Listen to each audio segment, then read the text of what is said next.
decided to kill them all one by one. They were starting to lose hope when suddenly the mule showed up. The mule is the last and most powerful of the perceivers, and when they tried to kill him too, he revealed he could use the third power, mind control. This power allowed him to make the enemies kill each other or even self-delete. Afterward, the mule gathered the survivors and formed the conscience, through which everyone learned to hide their powers and live a normal life. They called him the mule because he was sterile. In fact, all perceivers are supposed to be. Ian's mother and the perceiver hadn't used protection because of this, and one day she simply got pregnant, which was considered a miracle. Ian is the only perceiver born naturally.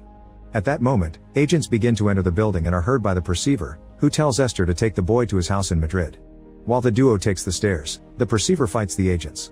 First he shoots them all without hesitation and kills a good amount of them, but they keep coming, so the perceiver begins using illusions of spiders to distract them and shoot them faster.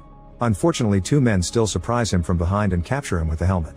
Meanwhile, the duo comes across some agents as well, but Esther easily beats them up in a matter of seconds, even using their own weapons to kill them. Then she and Ian run to the roof, where Esther shows off her skills by making a super cool jump and landing perfectly. Ian hesitates, but at that moment more agents show up, so he slides down a tunnel and runs away with Esther. Sometime later, the perceiver is being held at the agency's lab.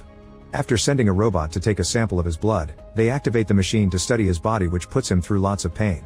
The American orders Adriana to stop because this will kill him and they need him, but Adriana ignores him. However, the perceiver is shaking and groaning with so much pain that Adriana has no choice but to stop the experiment.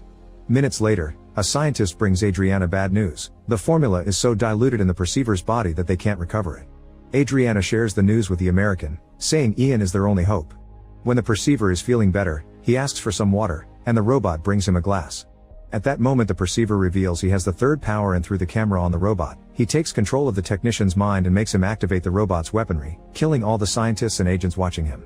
Then the perceiver makes the technician release